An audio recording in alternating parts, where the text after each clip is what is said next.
Bonjour à tous, bienvenue pour cette nouvelle leçon historique et bien sûr poétique. Aujourd'hui, je vais vous parler du prince des poètes de réputation, Pierre de Ronsard, figure majeure de la littérature poétique de la Renaissance entre 1524 et 1585. Issu d'un milieu aristocratique, ses études sont déterminantes. Engagé dans une carrière diplomatique et militaire, à laquelle il doit renoncer en raison de sa surdité, il se tourne vers la poésie. Son premier recueil, les 4 premiers livres des Odes, reçoit un accueil mitigé malgré les innovations qu'il comporte et l'indéniable qualité des vers. Le recueil contient notamment la fameuse Ode à Cassandre.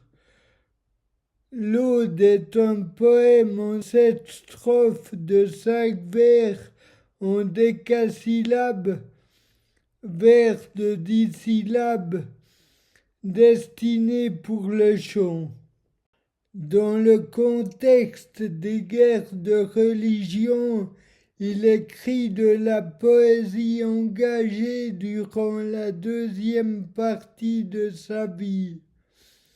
Ces recueils vont se multiplier au fil des années jusqu'en 1578.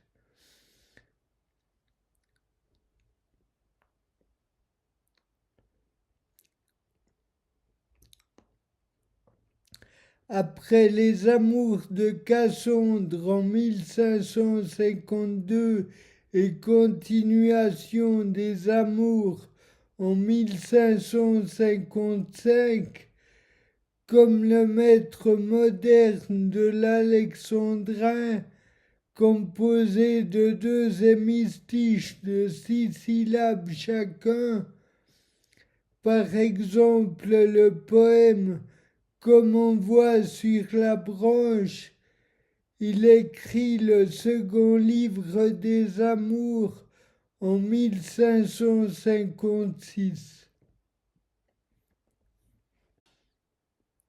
Dans cette année-là, Ronsard lance la Pléiade, comprenant lui-même Joachim du Bellay, Jacques Pelletier du Mont, Rémy Belleau, Antoine de Baïf, Pontus de Thiard et Étienne Jodelle, auxquels se rajoute Jean Dorat.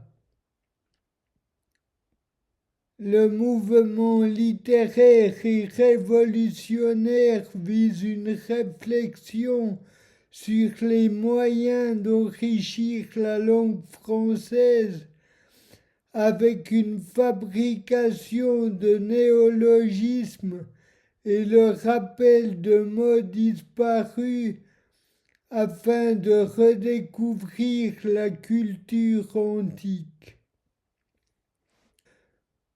Voilà, j'espère que j'ai pu vous éclairer sur ce poète emblématique de la littérature française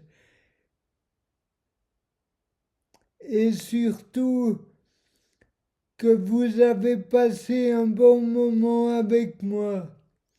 N'hésitez pas à laisser un like, un commentaire ou encore mieux, de vous abonner à ma chaîne. Merci et à la prochaine vidéo.